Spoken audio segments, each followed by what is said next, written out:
My name is Troy Sampson. I am the chair of SECAC, Special Education Citizens Advisory Council for Prince George's County. And we have several of our executive board members on the call right now. We have Sarah Whalen, who is our vice chair, on the call. We also have Jamie Infanson Komu, who is our secretary, on the call.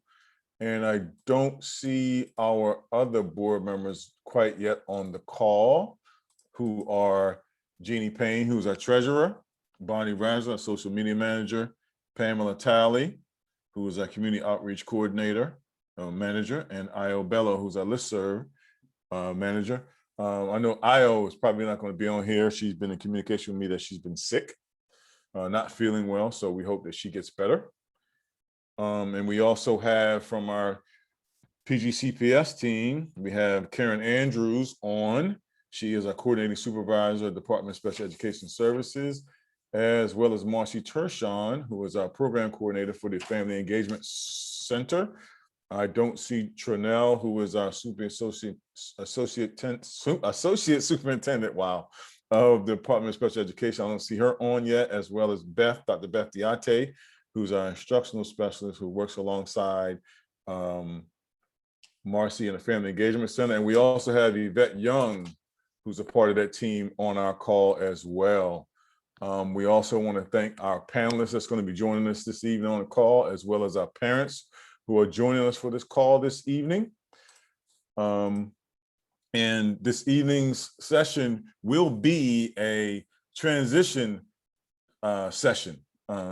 We're going to hear from Marilyn Abel probably in about 10 minutes. Kelly Nelson, who's a part of the Marilyn Abel program, she's going to give us a brief synopsis on what Marilyn Abel is. I think that will be informative. And we're going to jump in, then we'll jump into our transition program, which our school team will present all the different levels. And then we've got our guest panelists of veteran parents, as well as one individual who has actually gone through the system, K through 12, as a student who is now an adult, which is Brillie Seamanova, who she joined us last month for a nice presentation on all the services that are available outside of the state and federal services that are typically available, DDA and SSI and stuff like that. So she gave a wealth of information on that as well last month.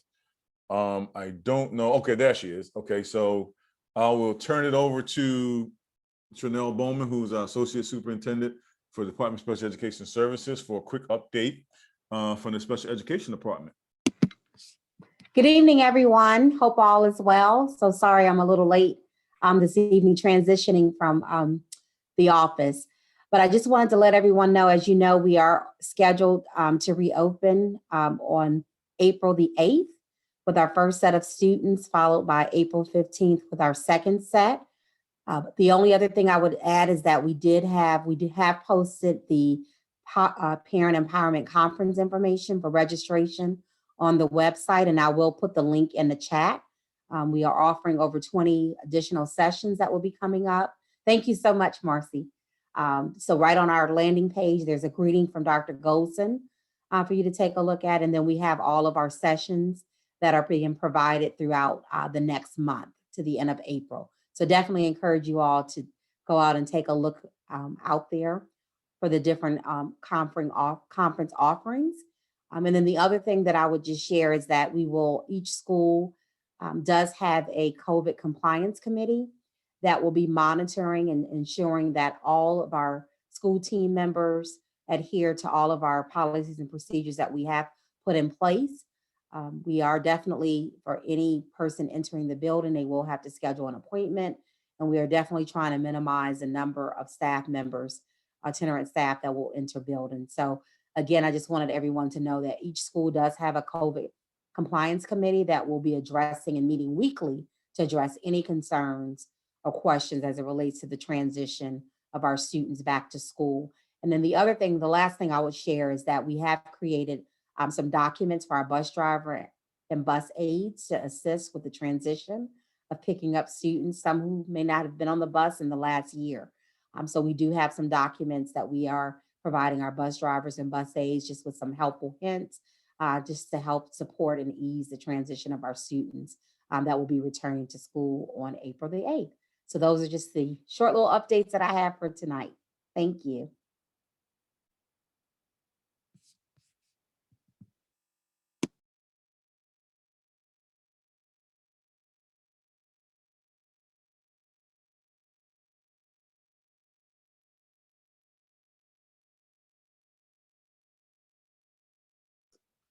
Troy, I think you're on mute. Okay, all right. Thank you. Thank you very much. Before we jump into the transition, we're going to hear from Kelly Nelson from our Maryland ABLE program. Kelly, were you able to get the information over to Marcy to present or no? Yes, I was. Okay. Awesome. So is it my turn? Yes. Oh, awesome. Sorry about that. I'm also a mom.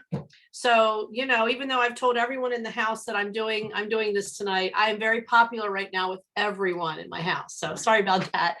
So thank you so much for having me. I'm Kelly Nelson. I'm the Outreach and Communication Manager for Maryland ABLE. And I'm really happy to be able to connect with you tonight for many reasons, just because I want to get this information out there to people that really need to know about it. But most importantly, because I'm also a parent of a child with multiple disabilities. And I feel like on my 17-year journey with my daughter, I feel like one of the best things I've ever been able to do is to connect with other parents, families, resources in the community, our fellow educators. So I just want to thank you guys for giving me this opportunity, and definitely for you coming tonight to learn this information. So what I want to do is just show this 3.5-minute video, because I've got just a little time on the agenda, and this is just a basic overview, and then I'll have a chance to tell you just a little bit more. So Marcy, if you could just roll the video, that would be awesome.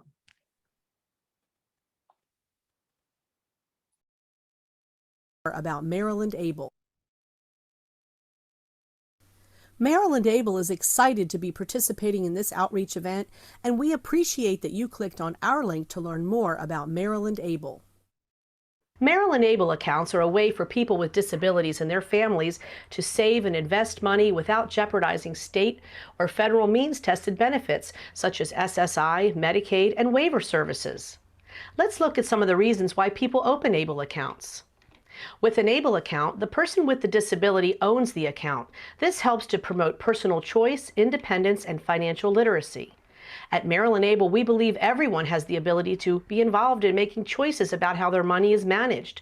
We also recognize that children and some adult account holders need assistance managing their accounts, so an authorized legal representative can be appointed. One of the biggest reasons for opening an ABLE account is that it makes it possible for people receiving SSI cash benefits to save beyond the $2,000 asset limit. Within an ABLE account, they can now save up to $100,000 before impacting SSI cash benefits. And remember, an ABLE account allows you to save or invest without jeopardizing critical benefits such as Medicaid and waiver services such as food, energy, or housing assistance. Some of you watching this video may have a family member who is not currently receiving SSI benefits, and that's okay. There are other reasons to consider an ABLE account, such as tax advantages.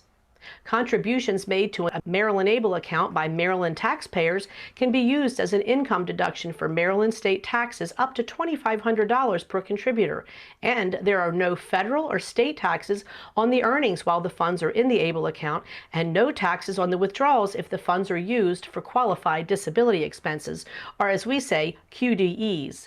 You'll see on the slide some general categories for what types of things qualify, but keep in mind that a QDE is anything or service that supports the beneficiary in his or her health, independence, or quality of life. Let's look at some additional features and benefits of a Maryland ABLE account. We offer easy enrollment and online account management. Contributions can come from many sources, such as the account holder's own money, family, friends, back payments, small settlements or inheritances, distributions from a special needs trust, and rollovers from a 529 college savings account. We offer a prepaid card option for easy and convenient access to funds, and we offer several ways to save or invest the funds in your ABLE account. You can choose between the cash savings option and 3 investment options. If you are interested in learning more about a Maryland ABLE account and how it can help you plan for your future and save for things that are important to you, please visit our website at www.marylandable.org, where you can find answers to frequently asked questions and learn more details by reading the program disclosure book. If you decide that an ABLE account is right for you, you can open up your ABLE account right from our website. If you have questions, you can contact our customer service team at the number on the slide. Maryland ABLE thanks you for taking the time to learn how an ABLE account can benefit you or your family member. We want to stay connected with you, so please visit our website, join our mailing list to receive our newsletter, check out our calendar to attend one of our presentations, visit us on Facebook or Twitter, or reach out to us by one of the options listed on this slide. So as you can see, that was a very short and quick overview of the entire program. So much to cover in 3 minutes. Normally a presentation takes about an hour to get into everything. But the thing I want to just leave you with is that in addition to ABLE accounts being a way for families and our children to be able to save money for the future without jeopardizing those important benefits, things like SSI, things that you may not be receiving right now. Beyond that, it's just a really great way for families to be able to plan and prepare for the future as parents, and teach kids about saving and budgeting money. One of the biggest benefits for my daughter, Lily, who's 17, is that we've been able to use her ABLE account as a teaching tool, a financial literacy tool, to teach her about how her money is saved and spent. I mean, I hope that her dad and I are around for decades to come, but when we're not, I want her to be aware of how her money is being spent. If someone else is managing it or is helping her to manage it, I want her to understand that the cost of living and saving and planning for things. So that has been a tremendous asset to her. And it's also been a very big asset to her father and I, as we plan and prepare for her future, as we're, not able to put a lot of money away at this time, but we are just modeling for her, preparing for her future. And everything that we do contribute to her ABLE account, we're able to take an income deduction on our Maryland state taxes, which is very nice for us as well.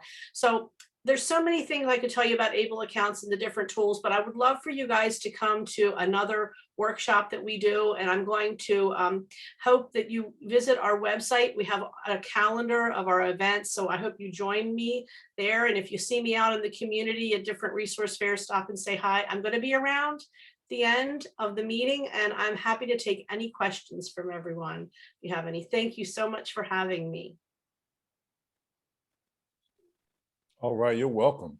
Thank you very much, Kelly. That was some very informative information. I didn't know Maryland ABLE was actually around, and that it is a platform that will allow you to protect your benefits from SSI and other federal and state benefits and not impact them. So that's very nice information to know. The link to Maryland ABLE has been put into the chat. So if anybody wants to go out to the website and take another look at that, or take an extended look at that, and also find it. Kelly, one question: do you have your presentation or meeting times and places on that website? I do. I have it up for March right now, but I try to keep it update every month. So at the bottom of our website, there's a section called events. And if you click on that, it'll let you know, because I try to get out there as much as possible. Anybody that wants to invite me to any of their organizations, parent groups, I'm happy to come and do a presentation for you as well. All right. Okay. Well, thank you very much, Kelly. That was great information. Yes. Can I ask a question? Sure. Real quick. It's quick. Kelly, I'm curious, if you have money in an ABLE account for another state, can you transfer your money to the ABLE account in Maryland? Yes, you can. Yes, you can. And I'm happy to talk to you about that at the end or in the chat. That's great. Thank you. Mm-hmm. All right. So thank you for that presentation again, Kelly. So we're going to transition over to our our PGCPS school team, central office team, that consists of Diane Bonami, Louisa Hogan, Indira Ecker, and Peggy Bashenko, to go through what the transition looks like from early education to kindergarten, elementary school, middle school, and out to high school.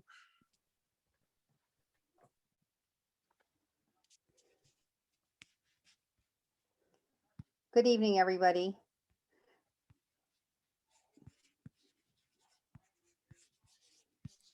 Good evening. I'm Diane Benani. It's nice to see everyone. I'm going to talk a little bit about transition to kindergarten. So kindergarten, so all transitions are special and every child has their own journey. I'm going to ask, since I'm going first, who's cruise directing? I'm sorry, I had technical problems getting on, so now I'm trying to play catch up. So just give me a second. Marcia, are you Yes, I have the PowerPoint. You have the PowerPoint. Okay, so let's just go ahead, move in. Thank you so much. Let's transition to kindergarten. So kindergarten learning takes place in every day and every moment. And we really want our children to be prepared for kindergarten. And as an early childhood program, that is really our focus, to build kindergarten readiness skills. Change the slide for me, Marcia. So let's just take a minute and talk about kindergarten. So people have different ideas about kindergarten. I think that kindergarten is really the basis for development for critical academic, intellectual, social, and emotional experiences. And it really builds a foundation to inform our students as they move throughout their school careers. And everyone's kindergarten experience looks a little bit different. Our children's journeys are different depending on what our children need and what their strengths are and what things they love. So a kindergarten is going to look a little bit different for different kids. So as we go through this presentation, I want to keep that in mind. We've done this presentation before, as you know, and we've gotten parent feedback, and we've really tried to touch on all the different kinds of kindergarten programs that we have and the things that kindergarten focuses on. So the experiences are planned using the Maryland College and Career Ready standards for kindergarten, and include reading, writing, math, social studies, science, and health. And if you've had children that have come through early childhood, this is the same Maryland College and Career Ready standards we use for pre-K 4, and we backmark them based on where students are at to get them ready and improve their school readiness skills. So we're going to do some housekeeping tonight too. So kindergarten enrollments, schools are identified based on their boundaries, and you must register in Prince George's County Public Schools Scribble registration portal. So this is very different from many of you, I think, that have older children, but this just came out last year. So you go to this website and you will see where it says Scribble registration portal. And the applications are accepted online for kindergarten children to attend specialty programs in our charter schools that may be outside the boundary school. So this is the way you have to register now for kindergarten. If you remember, you used to go into the school and you brought all your papers. Well, now you're registering online. And I will tell you that sometimes scribbles can be a little bit challenging. So if you have any questions or any challenges with it, don't hesitate to call your boundary kindergarten program, and registrar can assist you with that. And we've been assisting many families with that. So don't hesitate to call. So student transfer office, parents can request transfers for out of boundary elementary schools or boundary IEP programs, but they must apply through the school family portal. Parents that would like to transfer their child from their neighborhood school to another Prince George's County public school may submit a transfer during the open student transfer season. But I would like to just remind people that sometimes the open student transfer season does not correlate with your annual review.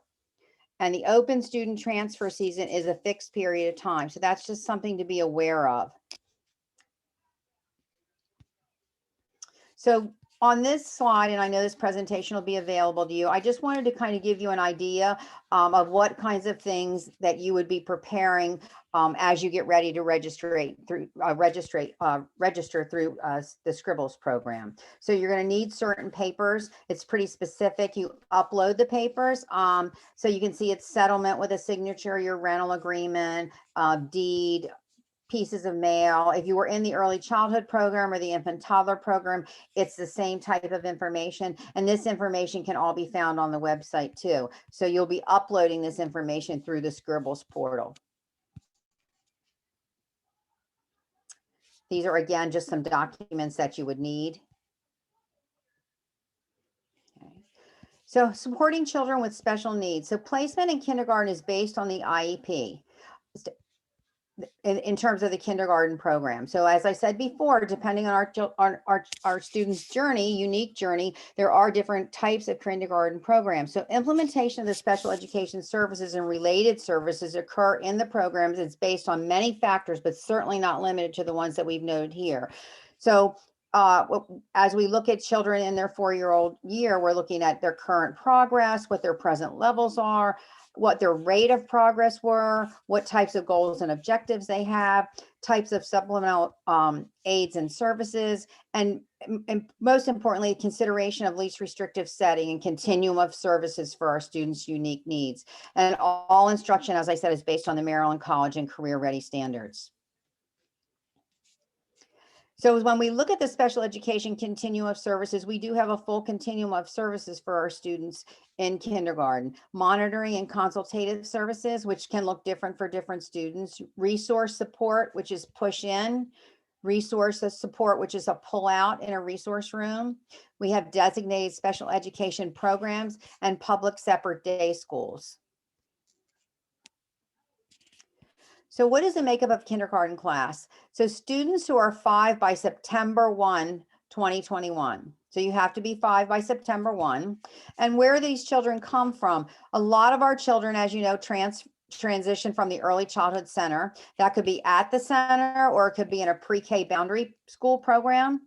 Some come from home child care centers, community child care centers. Some actually come through preschool child find during the summer. So our kindergarten students come from a wide variety of prior school experiences, and some don't have any prior school experiences, and that's fine too. So let's take a minute and look at the academics in kindergarten. And this is just a very a general overview of the academics. So the reading, we'll start with the reading, English language arts. So there's whole group instruction. You'll see opening routines, comprehension mini lessons. We look at phonemic awareness and phonics, word work, writing and language in mini sessions, mini lessons, and read alouds. And these are some of the components. If you've gone through the early childhood program, some of these components are embedded in the 4-year-old program. And all of these programs, components are embedded in a pre-K program. Small group instruction, guided independent practices, the teachers doing guiding reading groups. We have a literacy activity, which is independent work. And then we have centers. So as our children are in our 4-year-old programs, we are looking at building these skills to be able to navigate some of these things more independently. Mathematics, again, whole group instruction and small group instruction. There's a problem of the day, there's manipulatives and hands-on experiences, there's a literature experience, and defining and developing vocabulary around mathematics. And then you have your small group instruction. Now, some children are going to experience all of these things, and we're going to be using all of these types of strategies, and other children are going to use some of these. So again, kindergarten is a program that's designed to meet our children with special needs where they're at and bring them along with the supports that they need in place. Okay, we have our kindergarten assessments. They're just listed there for you. The kindergarten literacy assessment, developmental reading, or the DRA, and then the kindergarten readiness assessment. The assessment that students get in their preschool is the early literacy assessment, or the ELA. That is built on the KRA. So it's the same umbrella word. So it helps get ready for the skills that you need for these assessments. Support for parents and families. So there is a systemic kindergarten orientation day with your child. There's an open house. That's in the right when school's opening up, usually about the week before school starts. There's an open house for kindergarten students, a back to school night. You can request an IEP review to discuss your students' progress and services if you feel you need to or you would like to. And you can also meet the key players on your student's team. So you would have your IEP case manager, your special ed chairperson, related service providers, general education teacher, the guidance counselor. Again, those players would depend on your student's IEP. So preparing your child for transition to kindergarten. This again looks different for our different students. Finding books at the library is a great place to start. There's a comprehensive list at the end of this presentation that has board books. We have created core board books all the way through, highlight magazines and things like that to start getting ready for school. So here are just some ideas we've pulled out, like create a personal picture book that maybe looks like the routine for the morning or the routine for the day. Sometimes we'll use the student's picture in different places during the day. So with our students that need a lot more support with transition, those books are really detailed so students know what to expect. Get organized, plan for bedtime, morning routines, get the supplies you need. And many of our students have been doing this already as they have been in preschool full day programs for 4-year-olds. But for new families, this is really important. So we aren't all rushing out the doors. We all know we do sometimes. Change, modify, or develop an individual schedule for morning and afternoon. So what does that routine look like? So that we can build and foster independence in our students at home and carry that over into school. Also so that our children know what to be prepared for each day.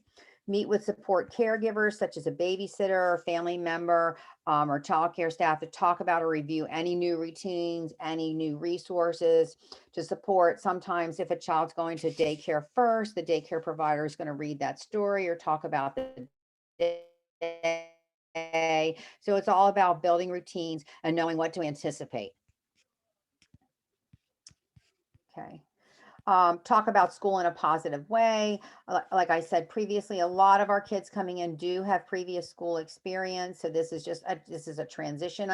I would consider visiting the school location, exploring the playground, and consider repeated visits during the summer. I know right now we aren't, I don't know what summer is going to look like in terms of going into buildings, but certainly knowing, when we're on our way to school, this is our new school, walking the sidewalk around the building, playing on the playground, all those things I think build comfort levels and really drive home for our young kids that it is going to be different than where they went before. Makes it be a little bit more familiar. And again, you can certainly share your IEP with the school principal and the special ed chairperson and the classroom teacher if you'd like to.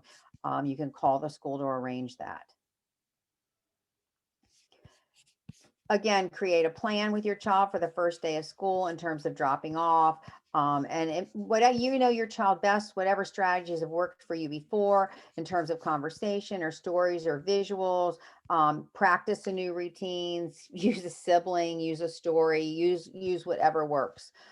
Review bus safety if that's appropriate with your child, with all responsible adults that are getting your child to and from or on and off the bus for sure. Some of our children do use a PIN number during the first month of school as appropriate to your child's abilities at this time.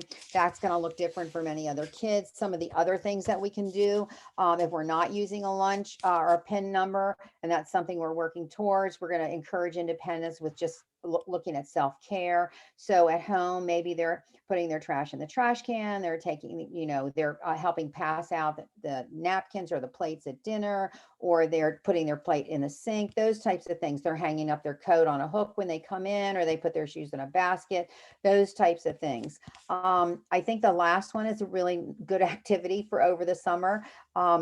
Participating in less preferred activities. That's something that, we all have to work on. So the same thing with our children. So if children are transitioning into kindergarten where there might be more academic time, or the time frame around their instruction might be a little bit longer, then that's something we might want to work on with a book or a writing activity, or not something they necessarily love, and just build that, a minute at a time over the summer. So those are just some strategies for you to consider. These are some other strategies that you can take a look at. And we talked about independence, just talking about feelings, If they're in the early childhood or preschool programs, you know, we do a lot of positive behavior supports around feelings and talking about how you feel, using pictures to describe how you feel. And I'm always amazed when I do observations with 3 and 4-year-olds that have been having that kind of discussion in school, that they can really talk about taking a breath, taking a stretch, and doing those kind of things that reduce anxiety. So those things are a familiar part of routine. If they haven't been in school, that might be something that you want to think about. And you can always call the early childhood office if your child or your child or your neighbor's child or a family member's child is not in school, that we can talk about some of these routines that might be helpful if they haven't already experienced them. Certainly make sure the school is informed of any special needs or concerns your child might have, if the nurse needs to be involved in any of those discussions. And then use the core board or whatever communication works best that your child is familiar with, and refamiliarize him with that around the teachers, the bus, the school building, and the routine. So again, if you have any questions about any of the strategies for transition, you certainly feel free to call me or call the early childhood office. So the early childhood and the kindergarten teams partner to support transition. And this kind of gives you an overview, but I will tell you that over the last probably 3 years, we have really built our partnership with kindergarten. Transition, whether it's from infant toddler to preschool or preschool to kindergarten or kindergarten, or elementary school to middle school, transition is so important. And I think that as we partner with kindergarten, we talk about transitioning, we do joint observations, we share data, we try to enhance opportunities for certain types of experiences.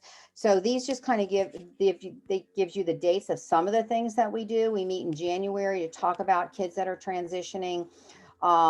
In May, we meet with receiving schools to discuss student-specific IEPs, along with health or behavioral concerns. We also do, as I said, joint observations. So we've started those already. We complete them in May.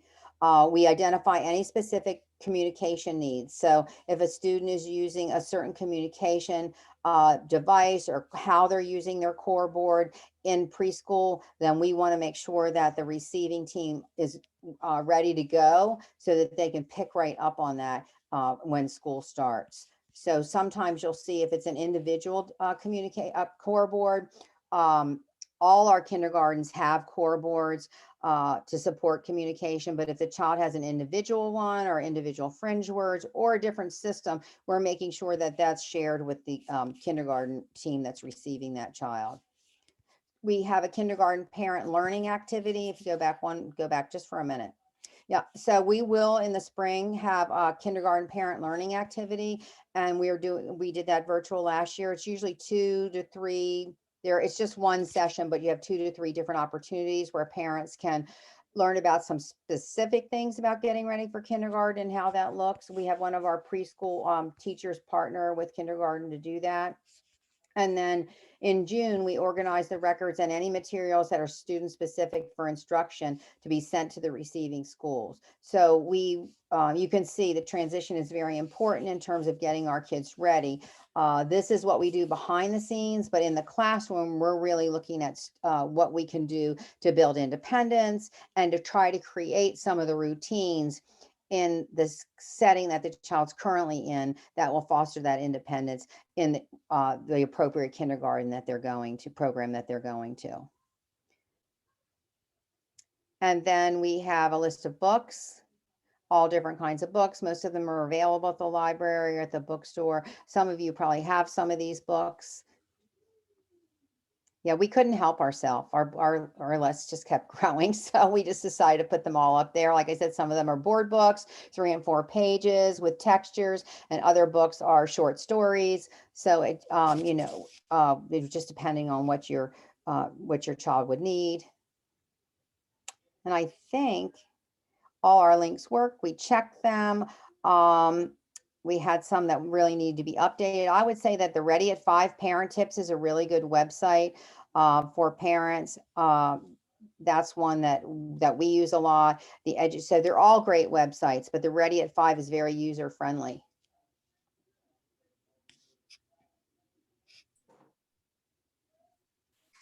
This is just giving you an example of some of the Parents Matters in the early years. So this is another good website too.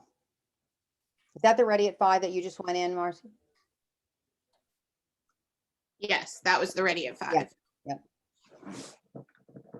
So that's that is early childhood preschool to kindergarten transition. Thank you. Thank you, Diane. My name is Louisa Hogan. I'm a special ed instructional specialist supporting elementary schools. I've also supported middle schools in the past, so I'm happy to be here tonight to talk a little bit about the transition from elementary to middle school. So where does the middle school transition begin? Your student might be in a neighborhood elementary school. They might be transitioning to their boundary area middle school. We could have 6th graders in a K-8 academy, a K-8 specialty school, or a public charter school. So when we think of middle school, there are several environments that we could be talking about. In the middle school, just as Diane spoke about elementary, we also have a continuum of services. So we start with the monitoring and consultative services, which again could look very different depending on the child's needs. We have supported inclusion for RELA, language arts and math, and then co-taught classes. We also have academic resource, which is a support program, designated special ed programs, and public separate day schools. One of the ways we develop supports to help students prepare for this transition is to just really develop good practices and routines in elementary school as we prepare for middle school. We want to ensure that they will continue to have access to academic interventions as appropriate. They might not be the exact same intervention, but they will address the same need. Our goal is to strengthen reading, writing, thinking, and literacy skills. Your middle school guidance counselor and special ed chairperson will visit feeder schools to introduce themselves. Might look virtual this year. And each middle school will notify parents of information nights as they are scheduled. The way we share information to ensure a smooth transition is we, at the elementary level, ensure that all the IEP records in Maryland Online are accurate and complete.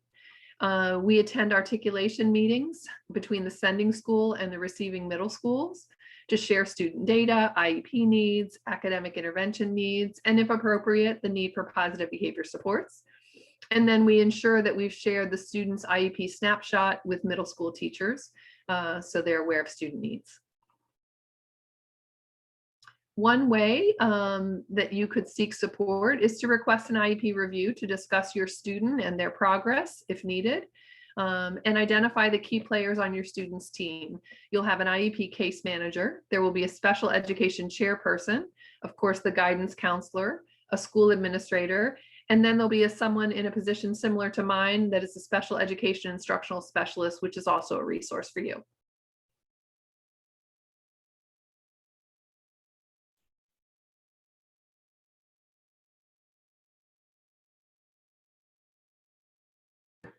Sorry about that. Hello, thank you, Louisa. I was on mute. My name is Indira Acker, and I'm a special education instructional specialist. I provide support to both middle and high schools this school year. And I'm going to share information with you regarding middle to high school transition. First, preparing students and parents. For students, as students transition to age 14, they will start participating in their own IEP meetings. And so as they start attending those meetings, we want the students to be informed. They should know and understand their IEP beginning at age 14. Students will also have the opportunity to be enrolled in academic resource, which will work on self-advocacy skills, or it can be addressed with their individual case manager. So as you reflect, as students approach age 14, we're trying to build their capacity to self-advocate for themselves as they transition to high school. For parents, we would like for parents to meet with their child's guidance counselor and case manager to ensure effective communication.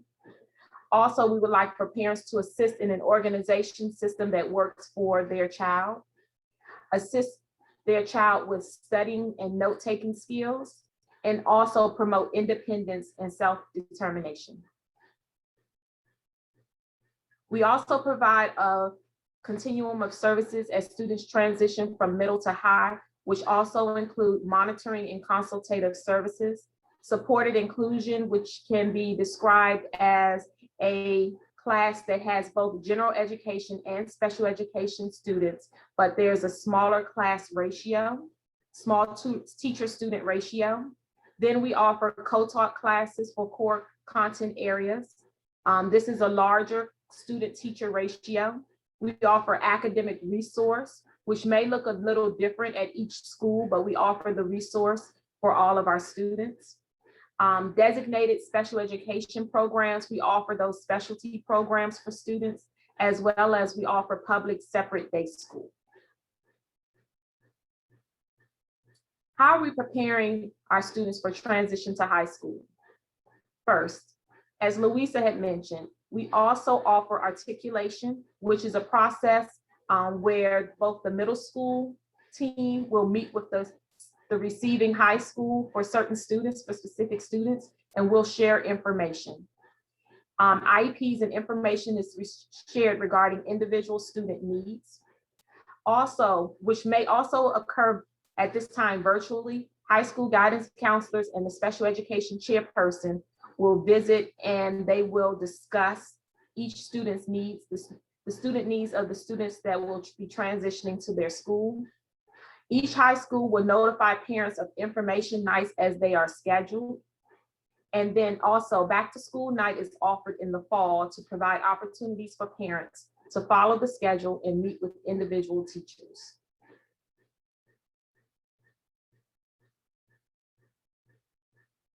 Here's a list of resources that you can definitely browse. And the resources aren't just for middle to high school. They're also resources for K through 12.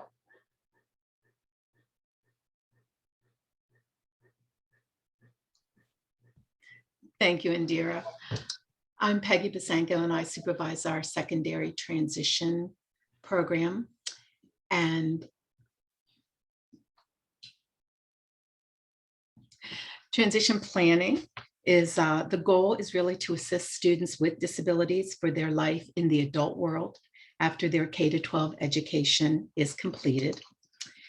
As you can see on the screen, transition planning can focus on many areas, and it is vitally important to gather specific data on each individual student in order to determine how best to plan for their transition into adulthood and what types of supports they may require. As was noted earlier, along with the other tips for a smooth transition from ECC to elementary that were referenced by Diane, elementary teachers are also the first providers of activities that ultimately prepare students for life after high school. Teachers help students cultivate interests by offering diverse experiences. They can provide options that allow for student choice, and they can ensure the classroom environment is rich in activities that develop citizenship skills, such as cooperation. Teachers can also directly teach self-advocacy, so students learn to speak up for themselves, ask for what they need, and build their independence. Many elementary teachers assign classroom jobs, which helps students learn responsibility, and they help their students develop social skills through activities involving sharing, taking turns, and participating in conversations. These are the early foundational skills that students will need once they leave K-12 education. Likewise, in middle school, activities emphasize self-knowledge, including the student's knowledge of their disability, as Indira mentioned, and the strategies that help them be successful, such as asking for a break, getting a drink of water, asking for directions to be repeated, asking to work with a peer. Students should know their areas of strength, such as helping others, taking turns, sharing materials, supplies, and making choices and decisions. And students should definitely continue to develop their own personal interests. Career exploration should start in middle school and should include teachers showing videos of real-life workers, having students apply and interview for classroom jobs, which can then be added to their resume, and having other adults in the schools be guest speakers. They can talk about their careers and all the related job tasks involved with that career. These guest speakers could include a custodian, food service worker, bus driver, secretary, or teaching assistant. These could be virtual now that we're in a hybrid model, but as we transition back to full-time in-person, these guest speakers could also come into small class instruction. Now, while transition for life after high school begins in kindergarten, we actually don't begin documenting the information in the IEP until the student turns 14, which generally occurs in high school, but could occur in middle school, as Indira noted. High school transition planning does become more individualized. This is the time for students to dive deeper into their specific interests and ask those why questions, why they're interested in something. Teachers also help students set realistic expectations. Sometimes their interest can be funneled into an adjacent part of that activity. So if a student wants to be an NBA player, it could be that if they don't have the talent to make it to the NBA, which very few students do, then they might be able to invest in something like material manager, equipment, sports medicine, some career adjacent to their initial love of basketball. Activities such as Career Day, college expos, TY fairs are excellent times for students to begin gathering this data and really narrowing down their specific preferences and interests. They should also, at this point in high school, even as early as 9th grade, be updating resumes, making connections, and seeing the work they're doing in school and its connection to either a career or what they expect to do in college. High school is also the time to really encourage students to lead their IEP meeting, as Indira noted. Sometimes initially, this is only to introduce themselves and their parents and discuss what they like to do at home and in the community and in the school. As they move towards 11th and 12th grade, they should take a larger role in their meeting. High school years, whether 4, 5, or 6, do go by very quickly, and it is imperative that students know themselves so that they are prepared to leave us as young adults. Before graduation, students should decide if they are interested in the world of employment or higher education.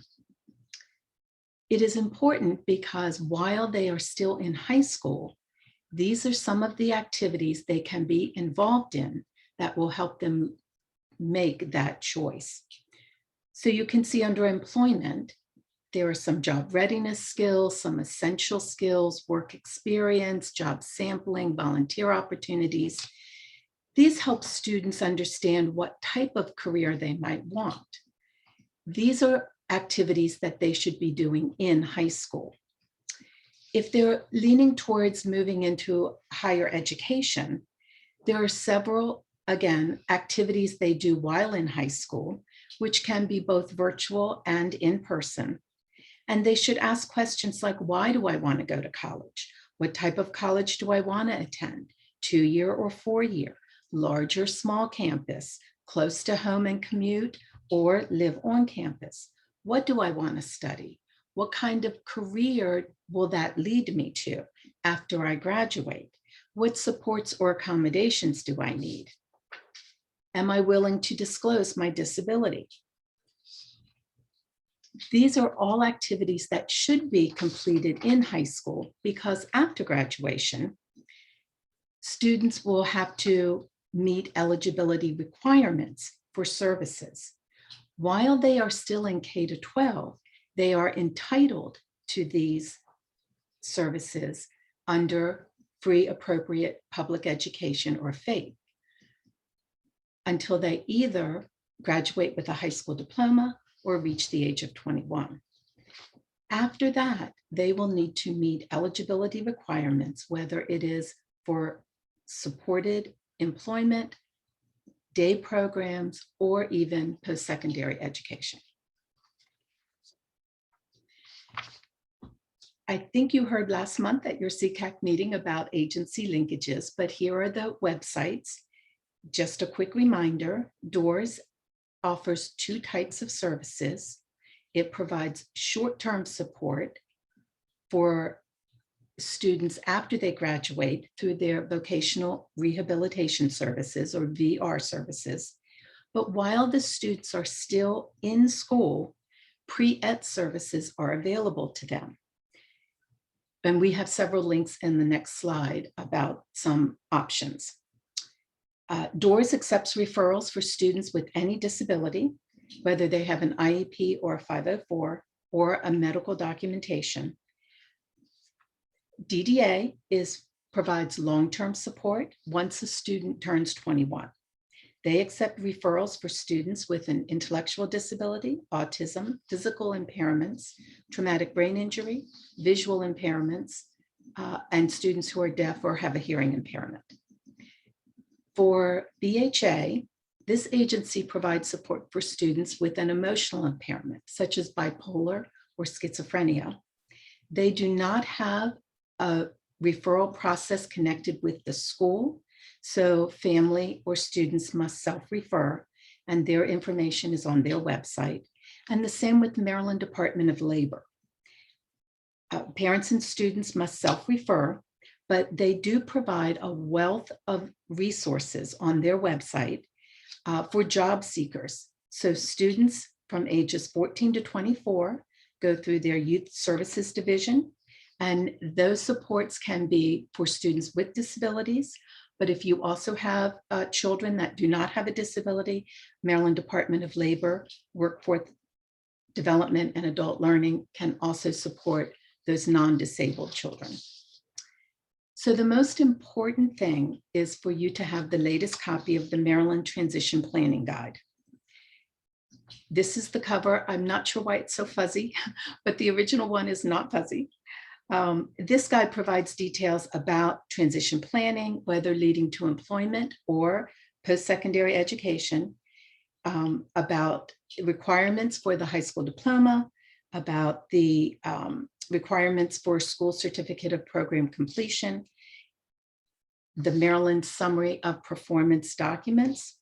It provides a lot of information about entitlement versus eligibility, age of majority, Maryland Adult Service Agencies, benefits for young adults, transportation, travel training, healthcare, and community access to things such as recreation, leisure activities, financial planning. So it's very important to have the latest copy, and the link can give you the electronic version as well. We also have some additional resources. Several are in our pre-ETS category, such as the Ready at 21 and Ready to Be Healthy. These links are live, and those are offered by various agencies such as the Arc of Prince George's. We also have our upcoming College and Career Fair on April 14th. That will be virtual, but it will be live, and we will have several sessions going concurrently, and then everything will be recorded. So you as parents or your students can go back and see other activities, other sessions that you weren't in that night. We also have our TY Fair website.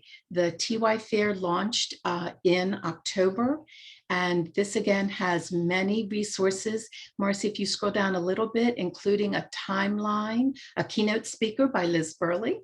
And then if you scroll down just the tiniest bit more, it's a timeline for our transitioning youth, for when to make sure you have those applications in Oops, that's it.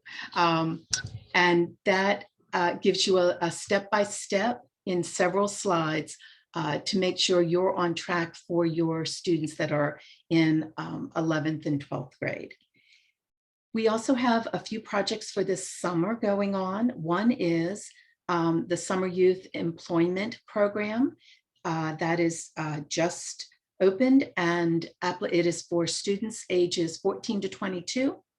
And the application is due March 31st, so it is coming up. But the website has lots of information about that. And we also have Project Access for students who are receiving a high school diploma. This is a summer program. Students can access it after 9th, 10th, 11th, or 12th grades, or multiple years. This year it will be virtual. In the past, and hopefully in the future, it will be live. And it helps prepare those students for that transition into the world of college. It also, they have field trips, which include visiting various campuses and talking to the Disability Support Center at various local colleges. So again, it's another opportunity. We are still accepting applications if you currently have a child in grade 11C4 in our central or southern high schools, receiving working towards a certificate of program completion. We are still accepting applications for Project Search, and our business partner is Joint Base Andrews, and we do hope to have that in person in the fall. Then we also have resources for students that are graduating this year. So some are connected to DDA, some to DOORS. We have the Workforce and Technology Center, Hands of Hope. We also have a program called CORE, and that is for students that have graduated with a certificate of program completion, but do want to have some experience of time on a campus with some friends, keep up some of their academic skills, keep up their social skills. So CORE is a program, it's a monthly fee. It is offered by Howard Community College. Currently it's virtual, but hopefully it will go back to in person. But it's just another activity for students to do once they leave K-12 that they will help them continue some social skills and some academic skills. And then we're very excited about TERP Succeed. This is a new pilot program at the University of Maryland, and they are accepting a student who has a developmental disability, ID or autism, who are interested in college experience. It will be for 2 years. Each semester they will have an internship as well as taking a class or two, and they will have the opportunity to live on campus. So unfortunately, this first year, there is not financial aid available, but once the pilot year is over, they are able to set up a financial aid scenario. But we're very excited. So if any of you have a current 12th grader who is interested in accessing a large campus like the University of Maryland, there will be support on campus. There will be mentors for the students, but they will live in the dorm, eat in the dining hall, attend class. And so we're very excited to offer this opportunity. But those applications are due March 29th, so very short time frame. But it might be something you're interested in speaking to your child about. So if you have any additional questions, you can either put them in the chat or email secondary.transition@pgcps.org. Thank you. All right, thank our PGCPS team for those presentations on transition. Hopefully everybody got something out of it. This presentation will be posted on the SECAC website at some point, so you can go back and review it and look at all the information. So now we're going to jump into our panel discussion. We've got 3 parents and an actual former student that has gone through the transition from K through 12 and beyond. And so let me introduce Michelle Tucker. She's a parent of a high school graduate who received IEP services and is currently also has another child that's in elementary school right now receiving IEP services. So let's welcome Michelle. We also have our secretary from SECAC, Jamie Komu, who has a daughter that's also in elementary school receiving special education services. And then, of course, we also have our veteran parent, Liz Burley, who has been so gracious with her time over the years and sharing her expertise on transition with SECAC and with the school system. So we want to welcome Liz. And then we have Brilliant Brilly Simonova, who is actually the former student. And if you guys were here last month for her presentation was very well put together. She gave us a lot of information on resources that are outside of DDA, DOORS, SSI, and that you can apply for, kind of like what Kelly Nelson talked about with Maryland Able. So welcome our panelists to our discussion tonight. I'm going to try to be as efficient as possible with some of our questions. But one of the first questions that I want to start out with, and I want to start this out with Michelle Tucker, is what has been some of the challenge, and I'm going to circle back from Michelle to Briley, but so we can hear firsthand experience. So the first question is, what have been some of your challenges that you faced in bringing your children through the school system, or even raising them with special needs as you've been on this journey? Oh, real good question. So let me think. I try not to think of the challenges because once you get through them, you really want to kind of stick with the successes. But what I can say as a parent, and I'm a parent of 5 children, and it's really my oldest child and my youngest son that have disabilities.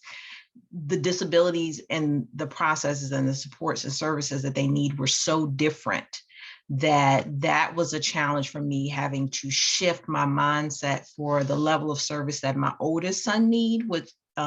He was found eligible for services as a student with, at first it was an emotional disability, but then they found that his specific learning disability was really impacting him more. So the level of service he needed going through school wasn't as much. He had the co-taught classes and some resource and academic resource, and so forth.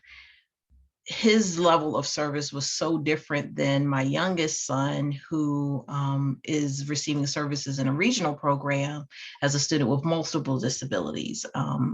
Functionally nonverbal, but for those who have nonverbal children, you know that doesn't mean that they're quiet. It just means that that's not their primary mode of communication, is to speak. And he has autism, intellectual disability, and ADHD. So some of the challenges, and I'll start with Michael, my oldest, some of those challenges that I really had with him is because his skill set was so broad that some of his scores were in the superior range and some of them were low. So, just the spread of his skills were so different that sometimes it was hard to advocate when I know that he really needed more help in a certain area. Because he was so strong in other areas, it wasn't as easy to get the support that I felt he needed, not just as a parent, but as a special educator by trade.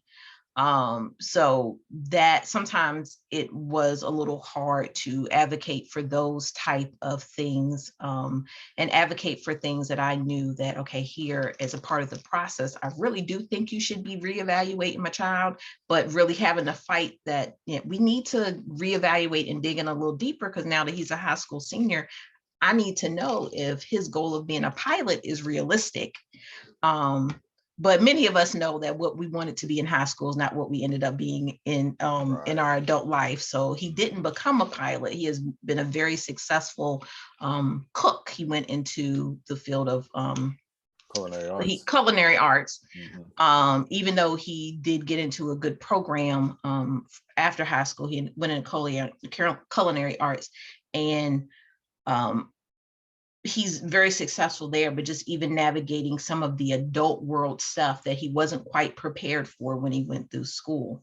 And for Samuel, I guess the hardest part is for him was more so as a parent, me mourning what I thought was going to be his trajectory coming out of early childhood, going into elementary, because I didn't quite see what the staff members at the preschool at the early childhood center were telling me that, hey, this is where his skills are. I saw something different, but that was, of course, that was my child. And I wasn't looking at my child through the lens of an educator who knows these are the milestones that he should have hit and he hasn't hit them. So them having to let me know that he's not going into a regular elementary, he's not going into even say a community reference instruction program.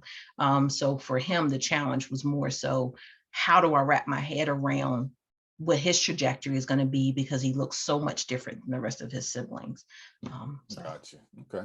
All right. So Briley, now let's hear from a student perspective. So Briley, what, were some of the struggles that you faced as a student living with disabilities coming through the school system? Well, there are several different challenges that I faced. Again, I try to look at it from a positive perspective versus a negative perspective. I feel like for me, because I'm very vocal and very articulate with my needs and I'm very persistent, sometimes the schools wanted me to try alternative things, and I was open to it, but knowing my condition, trying an alternative thing would require minimum amount of hours preparing myself, which was not realistic. And I have to keep advocating with the support of my medical professionals that it would require hours and weeks to be trained for an assistant technology equipment, where I already have an equipment that is suitable for my needs. Gotcha. Okay. All right. So this question is for Jamie. Jamie, so share with us, with your daughter, who's in elementary school right now, what have been some of the successes or triumphs that you and your wife have been able to see with your daughter going through elementary school right now? Oh, I could think of a whole bunch. To where she is now. I had a lot of concerns when she went from the early childhood center into program at our school's pre-K, but she has made extensive progress, and sometimes I just get kind of the things she can do, especially with distance learning. I have to say distance learning has been a huge challenge, but one of the big things that it's done is in ways that I don't even know. It's funny, it cracks me up sometimes that she knows how to do some of these things. Okay, it looks like you're breaking up. Had to do a presentation. Yeah, it looks like you're breaking up there intermittently there, Jamie. Yeah, I seem to be having some internet difficulties, perhaps. Gotcha. All right. Well, she presented for her STEM therapy. Okay. Well, let me pose a question to the OG, as they call them, of the group, Liz Burley. So, Liz, you've been doing this for a while. You have children that are like, they're almost seniors now, right? Yep. Stephanie just turned 53.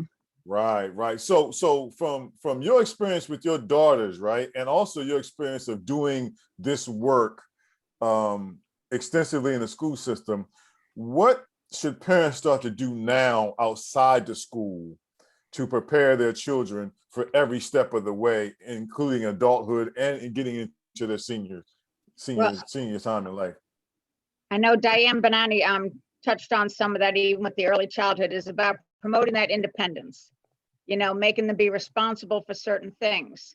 Even if it has to be hand over hand, if they're carrying that plate to the sink and dropping it in. I always tell the story of my daughter with muscular dystrophy. The doctors told her one time that washing dishes would not be good for her because her hand grasp was not good. And I said, well, that's not a problem because she was the dishwasher. And I said, well, we use plastic, so that's not going to affect us at all. She can still wash dishes because the dishes won't break. So her face just went all the way down and got so disappointed that she thought she was going to get out of washing dishes. So it's about continuing the challenges and making those accommodations, but promoting that independence, whether it's hand over hand, whether it's having them collect the trash out of all the rooms and taking it out, making them be responsible for certain things. If it's getting them to make a choice, getting them to pick out what socks they want to wear that day, or what shirt they want to put on with the jeans that you have picked out. Whatever it is, no matter how important or how small a step it is, promoting that independence is key, because when you give those responsibilities, as they get older, they learn more responsibilities. You know, whether it's trying to make a sandwich, whether it's pouring their cereal, whether it's getting a snack or picking what snack they want to eat, whether it's pointing to it through a picture or something else. If you're taking them to the grocery store with you and you use picture cards, having them pick out which ketchup you buy, and they get them to look at the label and get that on that same aisle, say, here, get this one, and show them a picture of what you want them to get. Because that also builds up their self-esteem. They feel accomplished and they become self-aware of all the things that they have to do. Getting them to get up with an alarm clock. As an adult would, instead of, we as parents sometimes want to do everything for our young adults and our children. We go in and shake them, we get them up, we go back a couple of times, they keep going back to sleep, we get them back up. I got my grandson here with me now and he's an 8th grader, so I know I'm still going through it. You know, but promoting that independence where they're getting up, they're getting their things ready. If they're not up in time to get breakfast before they have to log in, then they don't get to eat until break time. You know, so getting to know those things, that is something that is very much important. And to access as many services and to know what services are out there and available. Once you leave school, nobody's going to come looking for you to say, here, I have this for you. You know, so you have to know what is there, getting those applications in for any of the adult services, knowing what college programs are there, etc. You know, if you want your child to get into a training program or a college program, it costs money. Because your child has a disability doesn't automatically mean you're not paying tuition. You know, so there are still tuition costs and costs that are involved with everything that they're doing. Okay. All right, brother, you got something to say? You want to say something? Yeah, I would say that, sorry. I was going to come I to you anyway, because I wanted to ask you kind of that same question that I asked Ms. Burley, but I wanted to get your perspective from an individual that's actually going and has lived through this process, living with disabilities. So I wanted to get your perspective on that, what you did for yourself to help yourself do more for yourself, so that our parents can hear, you know, from an individual living with a disability, what they've done for themselves, and maybe use what Liz has done or is recommending, and also use what you are saying or recommending that their child can do for themselves as well. So mine is going to be very broad and very different. So for instance, I had always had an interest to work with children, be very involved in the community despite of my condition. So I know I can't get around, but I could at least use the phone. So having the computer, I would call with the assistants, I would call the different places with a list of places that are open to do volunteer work and find out when they're able to meet so I can go in and meet with them to describe my disability and what I can and can't do on the job. That's something I did independently. I didn't wait for people to help me with that because I knew I could do it over the phone. I didn't need any special accommodations as I could use the phone and use the computer. I would make a list for myself of the places I wanted to call on the day before so I can have it in front of me. So if I needed to provide something, the papers are right there. Okay. All right. Okay. And so I think that should be very important for a lot of students. Right. You know, with that transition, they should have a say to say, okay, this is what I want to do. Even if I can't do it, at least try it for a day to shadow it. Right. Okay. All right. So my next question, this is for Jamie and Ms. Tucker. My next question is this. So we have been, over a year now in this COVID environment that we're living in. What for you and your children, what did that virtual education look like? Whoever wants to go first. If you can hear me, it's been a real challenge, especially for my daughter, but also for both of my kids. My younger one just started third grade, but I have to say they have both gotten really good at using technology in ways that I'm not even familiar with. The other day, presentation for her STEM fair project, and they asked her if she could share her screen, and she was like, sure. And she shared it. She, do screen caps and post them into her slides. She's just become an expert with technology. Gotcha. Okay. Ms. Tucker, what about you? And you can call me Michelle. I'm going to second that in terms of the increase in skills around technology. I currently have 3 children that are learning virtually. My college student, who was a definitely face-to-face learner, did not like technology. He, in his freshman year, has flourished having to learn virtually and not be on campus. So for him, it was a plus. My student with a disability, Samuel, who's in 4th grade, and I'll say this, in spring, when they first went to virtual learning, I could not get him to sit in front of a computer, in front of a laptop, nothing. He would run and he would hide, and it became a battle. So we kind of transitioned away from virtual learning in the spring and kind of opted out of a lot of the virtual learning in the spring and over the summer because he was found eligible for ESY, but he did not attend because it became more of a battle. But that for him was the routine, because that routine was changed abruptly. He, in his mind, I'm not, what do you mean school and it's a computer? I'm used to, when you say school, I'm going down the steps and going to catch the bus. Here, once we started back up the idea of school and we shifted from a laptop to an iPad, he was a little bit more receptive to that because I think they used iPads in the classroom. So it was something he was familiar with. So now, like clockwork, he's up and he's ready to go because he's an early riser anyway. So 8 o'clock in the morning, he's ready to go into class. He does not do school all day. His teachers have worked with us and worked with his readiness. And we had an IEP meeting and adjusted some of our goals during distance learning in terms of what is it that we really feel is reasonable and attainable for him during distance learning, knowing that he will not be able to sit in front of a computer all day long, whether or not somebody's sitting with him. So his teachers have been very good, and the support staff in the classroom. For him, my goal was that he kept in the routine that you get up every morning, you go through your getting ready for school, you're completely dressed, your breakfast is done, and you sit down and you're engaging in some type of activity with your classmates and your teachers. So we have been able to maintain that.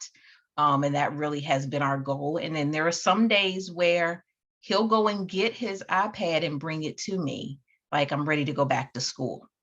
And we'll get him logged in and he'll attend for as long as, his attention is there. And then he walks away, because I don't want it to be a battle. I still want him to have a good feeling in reference to school when we talk about school, so that when he does return to in-face instruction in the school building, that school is a good thing. I do have a daughter in 2nd grade, and she needs to face-to-face instruction, just because whereas kids like technology, for her, it's becoming a little bit overwhelming being on the computer all day. And we didn't have this problem last spring, and we didn't have it at the beginning of the school year. But as we're coming now to, it's been 12 months since the building doors were closed, for her, it's now becoming a struggle for her to stay engaged. Got you, got you, got you. I know I'm the moderator of this panel. If I can really plug something real quick to our parents that may be on here that have children that are going to be graduating this spring or looking at graduation next year. My wife and I are going through all the postgraduate service application processes. And when you start applying for those services, when they tell you to fill that paperwork out and get it in, you got to fill it out and get it in. There's no hesitation on it. You got to everything that they need. If they ask for psychological evaluations, educational assessments, whatever they ask for, you get it to them. You get it to them as soon as possible, because you don't want to run the risk of going past the deadline in which they're saying you're eligible and then missing it, and then you got to start that process all over again, or you got to kind of go to the back of the line. So we're going through that now. On a DOORS perspective, because we're in the middle of it right now with DOORS 2, DOORS Prince George's has had some huge turnover. And so they're basically trying to ramp up their office, because Joshua, my son, who is going to be graduating in the spring with a high school diploma, yay, he is he went through his DOORS interview last week. And the interview process and all these things that are going on, your child is going to have to advocate for themselves during those processes. There's very little, even though as a parent, we were on the Zoom, I was on the Zoom call. Yeah, Sarah's right in the chat. You're right, Sarah. They're stretched thin right now. And so during that Zoom call, there wasn't a lot of questions asked of me. It was all him. It was all him. He had to ask all those questions, and he was asked those questions. He had to answer those questions. And that was pretty much the gist of that. And there's a lot of documentation they want as well. They want the assessments, they want everything. So it's also important too, as your child is about to transition out of school, get all the assessments they're entitled to get done right as they're about to transition out of school. Because you don't want to be in a situation where your child, son or daughter, is transitioning out of school, whether it's at 18 or 21, and their last psychological assessment was back in the 10th grade 6 years ago. That's not going to help you. So you want to try to schedule out and plan out those assessments as you exit the system, as it's the school system, to get them as close to their exit time as possible, so that as they start applying for these services, those things are the most recent ones. And because Josh was 18, that's really something that we had to think about with DDA. Because he's not eligible for those services until he's 21. So we had to make sure we bump all his assessments up as close to the time he graduates as possible. He'll be 19 in August, but we wanted to get as close as possible. So that's something that I want to make sure that I share with parents. And so we are really, really tight on time. And so I'm going to go ahead and open it up for some questions here to everyone. Let me see if we got any in the chat, or did anybody want to, let's see. Troy, I just want to mention something. Okay, go ahead, Briley. With the DDA stuff, parents need to apply as soon as possible. They don't need to wait till 21. 14, 13, they need to go ahead and apply for it. Talk to their medical physicians, ASAP. Got you. Thank you for that. And that's something I failed to mention. We had already applied for it and all that, but he's not eligible to take advantage of the services until he's 21. So that's a great point. That's not true. You have to be reassessed. Right. Documentation. Got you. Okay. All right. Yeah. Ao, did you have a question? I saw your hand up. Oh no, I was just saying yay. Oh, okay. Troy, I think Michelle had something she wanted to add on to the end quickly. Okay. Oh, well, I'll say that just making sure that as you're working with your students that are starting to come to the end of their K-12 career, that they have some understanding of what those documents mean and what's said in them, so that when they're having to sit through these interviews by themselves, they at least have an understanding that I truly they know that they had a disability, they know what help that they need so that they can advocate for themselves and be somewhat independent. And I also wanted to add on that even if you have young children, as people are referring you to different things, start keeping a folder, keep a notebook, something, because those resources will come up later on. And it was a resource that I got earlier on in Michael, my oldest son's earlier on in his schooling career, that once he finished school, and even though doors, he was kind of further down on their list for services, we were able to find a program where he went to community college for free for a year, and they helped build up some job skills with him.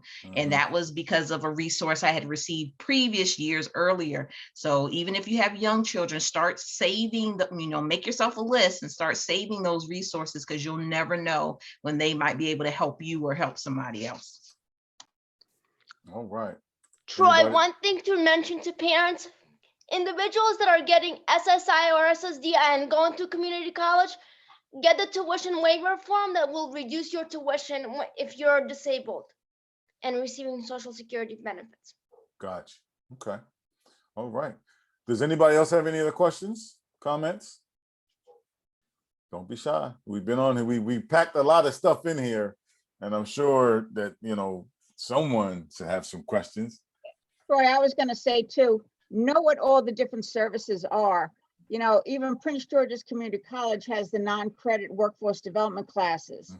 So that if you have a young lady that may not do well academically, but they have flower arranging classes, they have hair braiding classes, they have all different sorts of classes you could take and get a certificate in, and it will help with employment. And if the goal is employment, then Doors also will help pay for some of those classes. Yeah, I have a coworker whose daughter is deaf and hard of hearing, and she was able to get, I think, up to $5,000 toward her daughter's college tuition at a pretty big university. So, and she's actually graduated now from that 4-year university, but she was able to get about right around $5,000 a year toward that tuition at that university, which was actually an out-of-state university as well. And now her daughter's graduated, and now she's out working and actually trying to, of course, with the degrees these days, you get a degree in marketing, you just can't walk into marketing. You got to get experience first, and you end up working somewhere else before you get started. So her daughter's going through that process. And so real quick, I got another question for Liz. Liz, real quick. So what does this process look like with your daughters as they've gone through their older years? Well, once you're qualified for DDA, you stay qualified. You don't have to recertify or anything for DDA services. Gotcha. So once you're in a program and the services you have, you can keep that program. But you also, as an adult in any of these programs, also have an individual plan. So it's called an IP instead of an IEP. So it's just your personal individual plan on what you want to do with your day, what your day is going to look like, whether you're going to be going to a day program, a community program, whether you want to enhance yourself with different types of classes or recreation. You can choose different pathways that you can take. The one thing I can say is that for those parents that have students with significant disabilities, they're always learning. Okay, so when my daughter was 22, what she knows now is totally different from when she was 22, and she's now 53. She can be a little bit more independent with doing some things. But it's always a constant push with doing that. Now, her day program also has classes on the computer all day long where she can pick and choose from Wheel of Fortune or movies or karaoke, and they do different things. They do a geography thing, so each class is about an hour, and she can pick and choose what she wants to do during the day on these classes. Some things she's interested in, some things she's not. So it is helpful to do that. The other thing I wanted to say is to make sure you're talking to your young person about what they want to do and what does it take to get there. You want to be that NBA player? Well, are you playing basketball now? You want to be a rapper? What does it take to be a rapper? You want to be a music engineer? What does it take to do that job? And what are the steps along the way that you might qualify for a job? Okay. You might have a student that says they want to be a doctor, but you know, intellectually, academically, they're not going to be able to make it to a college degree or med school. But why do they want to be a doctor? Well, when I was in the hospital, the doctors helped me and I liked wearing that white jacket. Well, what are the other jobs in a hospital where you could wear a white jacket or you could help people? There are all sorts of different things that they could do. So it's Right. about expanding that horizon and knowing exactly what you can do and the steps it's going to take to get there. Because even with doors, when they ask those questions about what you want to do, if a young person goes in there and say, well, I don't know. Well, what are you good at? I don't know. Mhm. You know, if they don't give answers, they're going to look at the assessments or give you an assessment and they're going to put you where they think you belong. Right, And it may not be something that you like to do. right. So it's about where they think you're going to fit in and what's going to be best for you. So you have to be able to express what you really want to do. Yeah, yeah. We went through that with that interview for Joshua last week, and they asked him those questions, and he was very clear. He's volunteering at the horse stables now, but you know, he wants to eventually work with animals and work at a PetSmart. Mhm. So he knows what he wants to do. So And that's always going to be in business because people are mhm. crazy about their pets and are always going to be taking care of their pets. Yep. Yes, they are. Yes, they are. Yeah, Jamie, you just put something in the chat that his daughter wants to be a paleontologist. Okay. All right. Okay. So does anybody else have any questions? Any other questions or comments? When she realized she couldn't be a dinosaur when she grew up. Ah, got you. So when she was 6, she asked, what college do I need to go to? And I had no idea, and neither did my wife. So I ended up researching it to find out because I wanted to give her an answer. So now she has a college set in mind. Okay. What college she wants to go to. Got you. Well, that's great. That's excellent. That's excellent. So do we have any other questions or comments as we wrap up here? It's 8:05.